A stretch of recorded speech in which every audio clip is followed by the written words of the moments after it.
정보입니다. 지난 국군의 날 기념행사에서 최초로 공개된 현무5는 전 세계의 이목을 집중시켰습니다.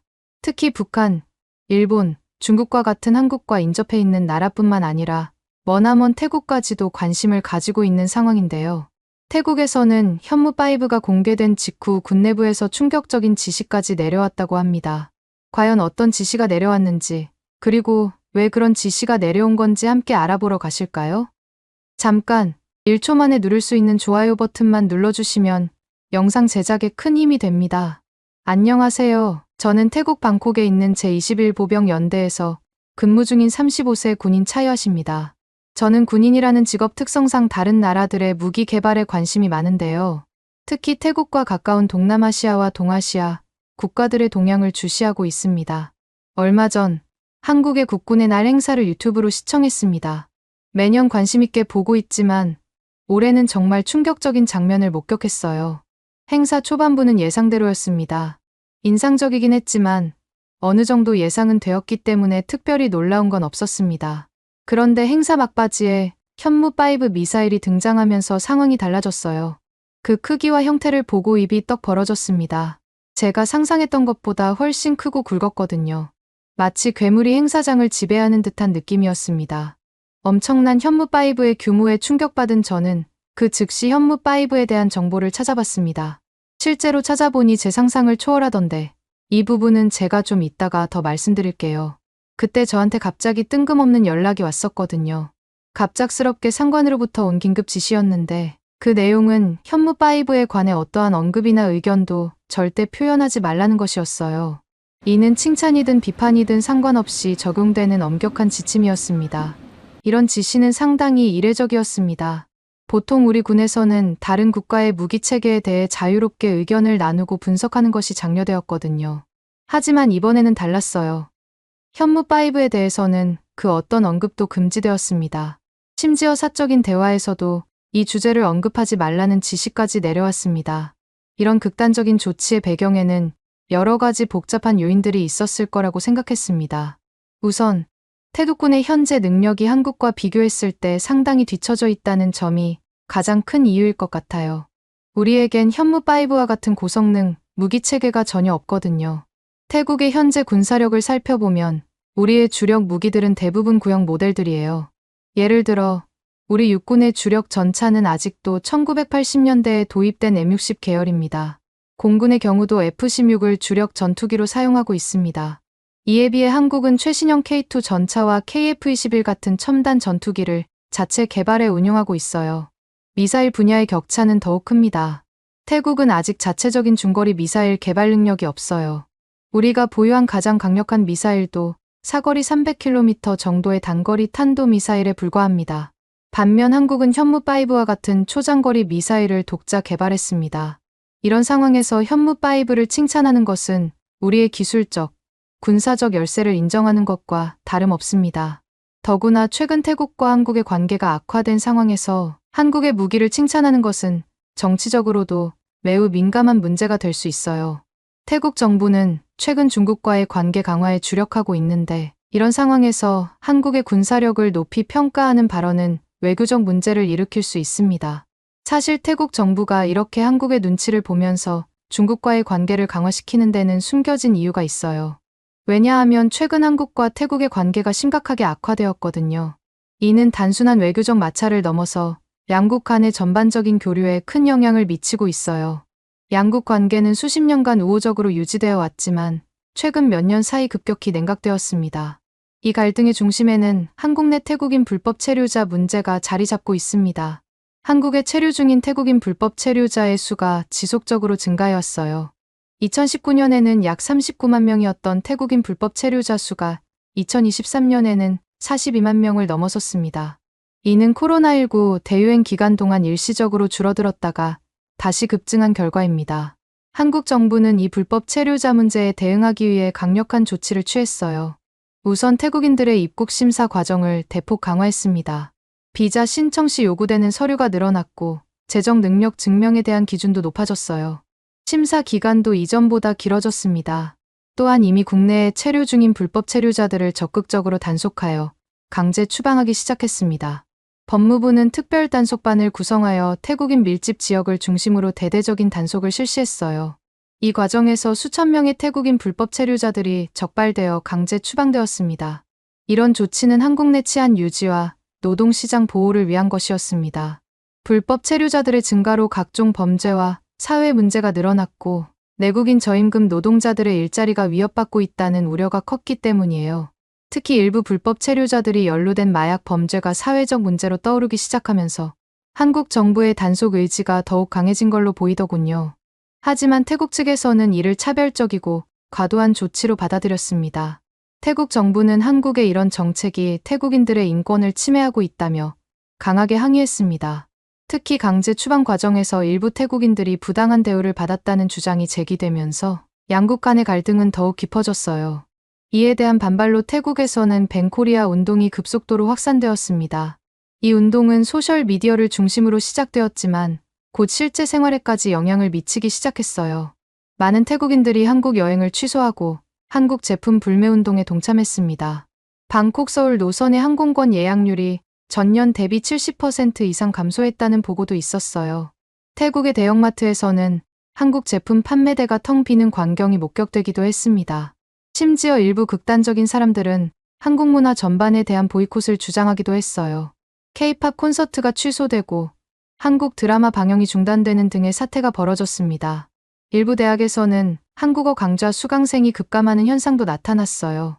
특히 태국의 유명 인플루언서들이 이 운동에 적극적으로 가담하면서 상황은 더욱 악화되었습니다. 그들은 수백만 명의 팔로워를 가진 자신들의 SNS 계정을 통해 한국을 비난하는 글을 올리고 한국 여행을 자제하라고 권유했어요. 일부 인플루언서들은 한국 문화와 제품을 비하하는 콘텐츠를 제작해 퍼뜨리기도 했습니다. 예를 들어 한 유명 유튜버는 한국 화장품에 숨겨진 진실이라는 제목의 영상을 올려 수백만 뷰를 기록했는데 그 영상에서 유튜버는 근거 없는 주장들로 한국 화장품의 안전성을 의심했어요. 결국 이런 행동들이 이어지다 보니 태국과 한국 간의 문화적 이해를 더욱 어렵게 만들었습니다. 오랫동안 쌓아왔었던 관계였지만 그런 관계가 무너지는 건 정말 일도 아니더라고요. 이 갈등은 곧 정부 차원으로까지 확대되었습니다. 태국 관광청의 고위 관계자가 공식 석상에서 한국보다 중국이나 일본이 관광지로서 더 매력적이라는 발언을 했고 이런 발언들이 당시의 한국인들의 감정을 크게 상하게 했다는 사실을 잘 알고 있습니다. 이런 발언은 외교적 마찰로 이어졌고 양국 정부 간의 공식 비공식 대화 채널에도 악영향을 미쳤습니다. 예정되어 있던 양국 간 경제협력 회의가 무기한 연기되었고 문화교류 프로그램들도 대부분 중단되었어요. 한국 정부도 이에 대응해 더욱 강경한 입장을 취했습니다. 법무부는 태국을 불법 체류 위험 국가로 지정하고 태국인들의 비자 발급 요건을 대폭 강화했어요. 특히 관광 비자나 어학연수 비자 발급 과정에서 더욱 까다로운 심사를 진행하기 시작했습니다. 또한 한국에서 적발되는 태국인 불법 체류자들에 대해서는 무거운 벌금을 부과하고 즉시 강제 출국 조치를 취하는 등 강경 대응을 이어갔습니다. 이런 갈등 상황은 양국의 경제 관계에도 심각한 악영향을 미쳤습니다. 한국의 대기업들이 태국에 대한 투자를 재검토하거나 철수를 고려하는 사례가 늘어났어요. 예를 들어 한국의 한 대형 자동차 회사는 태국에 계획했던 전기차 생산 공장 설립 계획을 무기한 연기했습니다. 이 회사는 태국 남동부 지역에 약 3,860억 원을 투자해 전기차와 배터리 조립 시설을 설립할 예정이었지만 양국 간 갈등이 심화되면서 계획을 전면 재검토하게 되었습니다. 또 다른 한국의 전자제품 제조업체는 태국 내 생산 라인 확대 계획을 전면 취소했습니다. 이 회사는 약 1,110억 원을 투자해 현지 기업과 합작으로 전자제품 생산 공장을 건설할 계획이었으나 현재 상황에서는 리스크가 너무 크다고 판단해 계획을 철회했어요. 반대로 태국 내 한국 업체들도 현지에서의 영업에 큰 어려움을 겪게 되었습니다. 일부 지역에서는 한국 제품에 대한 불매운동이 벌어졌고 한국 식당이나 한국 상품을 판매하는 가게들이 영업난을 겪었어요. 심지어 일부 극단적인 사람들에 의해 한국 기업의 간판이 훼손되는 사건도 발생했습니다. 방콕의 한 번화가에 위치한 한국 화장품 매장이 돌팔매질을 당해 유리창이 깨지는 사건이 있었고 이는 태국 현지 언론에 대대적으로 보도되어 한국 기업들의 불안감을 더욱 고조시켰습니다.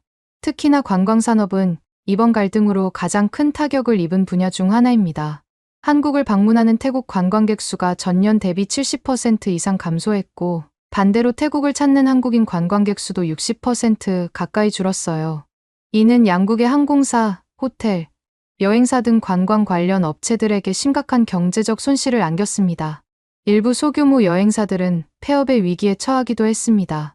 특히 태국의 주요 관광지인 푸켓이나 파타야 같은 곳에서는 한국인 관광객을 주고객으로 하던 숙박업소나 식당들이 큰 타격을 입었습니다. 문화 교류에서도 영향을 미치지 않을 수가 없었죠. K-팝 콘서트나 한류 관련 행사들이 잇따라 취소되거나 연기되었어요.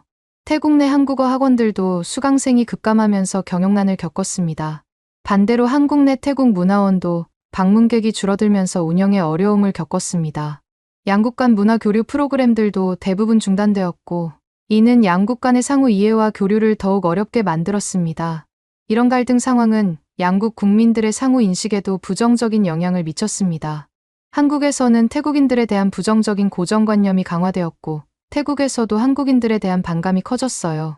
개인적으로 단순한 일시적 감정을 넘어서 장기적으로 태국과 한국의 관계에 악영향을 미칠 수 있는 심각한 문제라고 생각해요. 하지만 그럼에도 불구하고 개인적으로는 인정할 건 인정해야 한다고 봅니다.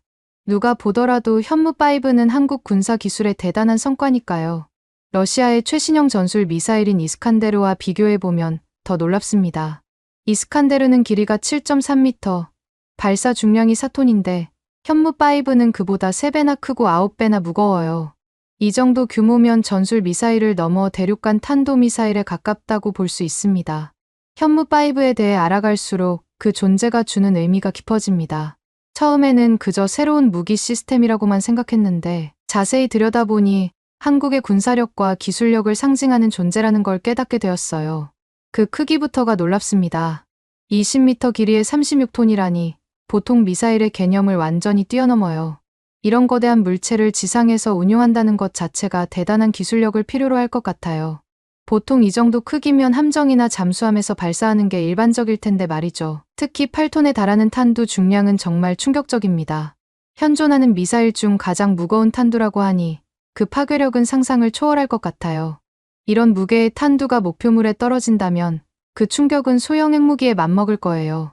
실제로 전문가들도 현무5의 파괴력이 전술에게 버금간다고 평가한다더군요. 이런 엄청난 파괴력의 목적이 북한의 지하 벙커를 타격하기 위한 것이라고 하니 그 의미가 더욱 무게감 있게 다가옵니다. 북한이 오랫동안 공들여 만든 지하 시설들도 이제는 안전하지 않다는 뜻이 되니까요. 100m 깊이의 지하 벙커도 파괴할 수 있다니 정말 무서운 능력이에요. 북한 지도부에게는 심각한 위협이 될 수밖에 없겠습니다. 더 놀라운 건 정밀도예요. 10m 이내의 오차로 목표물을 타격할 수 있다니 그 정확도가 믿기지 않을 정도입니다. 이 정도 정밀도라면 민간인 피해를 최소화하면서 군사 목표만을 정확하게 타격할 수 있겠어요. 현대 전쟁에서 정밀 타격의 중요성을 고려하면 이는 정말 중요한 능력이라고 볼 수 있습니다. 이런 정밀도는 첨단 유도 시스템 덕분일 거예요. GPS 보정 기능이 강화된 관성 환겁 시스템을 사용한다고 하는데 이를 통해 장거리 비행에서도 높은 정확도를 유지할 수 있다고 하더군요.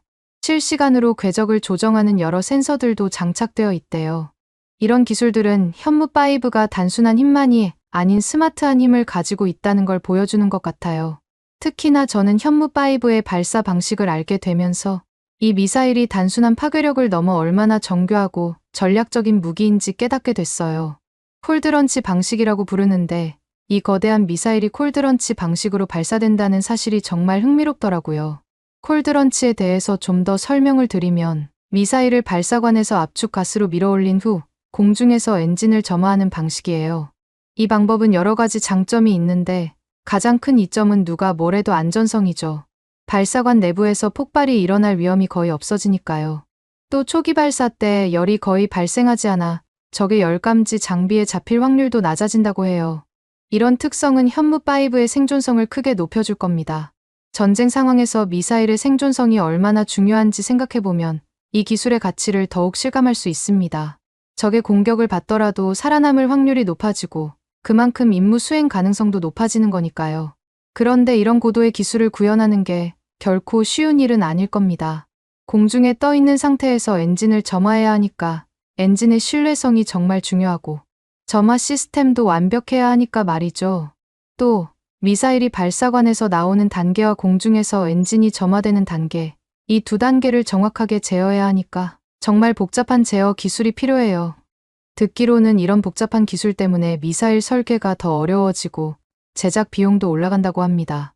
그럼에도 불구하고 한국이 이 방식을 선택했다는 건 그만큼 전략적인 이점이 크다고 판단했기 때문일 거예요. 이런 점들을 알게 되니 현무5가 단순히 크고 강한 미사일이 아니라 정말 첨단 기술의 결정체라는 생각이 들더라고요. 그리고 현무5의 이동식 발사 차량에 대해 들었을 때는 또 한 번 놀라지 않을 수 없었어요. 18개의 바퀴가 달려있다는 것부터가 충격적이었는데 더 놀라운 건 이 바퀴들이 모두 45도 각도로 회전할 수 있다는 거예요. 이런 설계 덕분에 좁은 공간에서도 기동성을 유지하면서 유연하게 움직일 수 있다고 해요. 처음에는 이런 기동성이 왜 필요한지 의문이 들었어요. 그런데 생각해보니 이동식 발사 차량의 역할이 단순히 미사일을 운반하는 것에 그치지 않는다는 걸 깨달았습니다. 적의 공격을 피하고 최적의 발사 위치를 선정하는 것도 중요한 임무일 테니까요. 이런 관점에서 보면 현무5의 발사 차량은 그 자체로 하나의 첨단 무기 시스템이라고 할 수 있을 것 같아요. 이 모든 특성을 종합해보면 현무5가 왜 괴물 미사일이라고 불리는지 정말 이해가 됩니다. 그 크기와 성능, 파괴력도 놀랍지만 그 이면에 숨겨진 첨단 기술들이 더욱 대단하게 느껴져요. 이는 분명 한국의 미사일 기술이 세계 최고 수준에 도달했음을 보여주는 증거라고 생각합니다. 얼마 전 이스라엘이 헤즈볼라 지도부를 타격할 때 사용한 벙커 버스터와 비교해보면 그 위력이 더욱 실감납니다. 현무5는 그보다 20배나 더 강력하다고 하니 정말 상상이 안 되네요.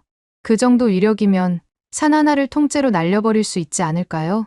더 무서운 건 현무5의 탄두 중량을 줄이면 3000km까지 사거리가 대폭 늘어난다는 점이에요. 이렇게 수천 킬로미터까지 날아갈 수 있다면 그건 이미 대륙간 탄도미사일급이죠. 이렇게 되면 태국까지도 사정권에 들어갈 수 있다는 얘기가 돼요. 특히나 한국에서는 이미 합동화력함과의 연계를 준비하고 있다고 하던데 이 때문에 태국의 군사 관계자들과 전문가들이 큰 충격에 빠진 상태입니다. 한국 대통령이 공식적으로 밝힌 바로는 현무5를 이번 국군의 날 행사에서 공개한 이유가 북한의 지속적인 도발에 대한 경고 메시지라고 해요. 북한이 계속해서 오물풍선을 살포하고 핵무기를 과시하는 등의 도발을 이어가고 있어서 도발 시 대량 응징 보복에 나서겠다는 강력한 의지를 보여준 것이라고 합니다. 하지만 태국의 입장에서 보면 현무5가 중국도 함께 겨냥해 만든 무기로 해석될 수밖에 없어요. 태국은 중국과 매우 우호적인 관계를 유지하고 있거든요. 그래서 이런 상황이 태국 입장에서는 불편할 수밖에 없어요. 저는 이제 동북아시아 지역의 군사 균형이 현무5로 인해 한국 쪽으로 크게 기울 수밖에 없다고 봐요. 태국 입장에서는 이게 정말 무서운 일이 아닐 수 없습니다. 게다가 지금까지의 추세로 볼 때 현무5가 공개됐다는 건 한국의 국방과학연구소 지하실의 현무6가 이미 완성 단계에 이르렀다는 합리적인 추측도 가능해요. 미국이 한국에 핵무기를 만들지 말라고 했더니 오히려 핵무기보다 더 사용하기 편하고 실질적으로 더 위협적인 무기를 만들어버린 한국의 행동이 정말 무섭게 느껴져요. 이건 일종의 광기 아닐까요? 중국 정부 입장에서도 현재로서는 현무5에 버금가는 무기를 만들기 어려울 것 같아요. 그래서 당장 할 수 있는 건 한국을 동북아의 화약고라고 비난하는 것밖에 없을 거예요. 군비 경쟁을 가속화한다는 식의 우려를 표명하면서 한국을 비난하고 있습니다. 사실 작년에 현무4가 등장했을 때만 해도 한국의 방산 기술이 이렇게 뛰어난 줄 몰랐어요. 현무5를 이런 괴물 같은 미사일로 만들어낼 줄은 정말 상상도 못했거든요. 그래서 태국 내부에서는 이 문제를 매우 심각하게 받아들이고 있어요.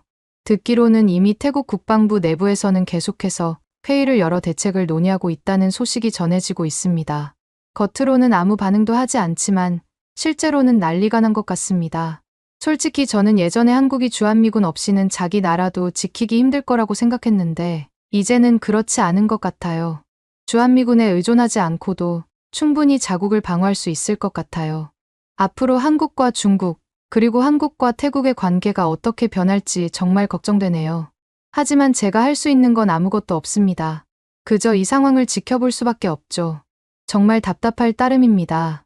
오늘의 사연은 어떠셨나요? 오늘의 사연이 마음에 드셨다면 좋아요만 한번 눌러주세요. 1초밖에 안 걸리지만 좋아요를 한번 눌러주시면 더 좋은 사연을 소개해드리는데 큰 힘이 된답니다. 긴 영상 시청해주셔서 감사합니다. 오늘도 행복한 하루 보내세요.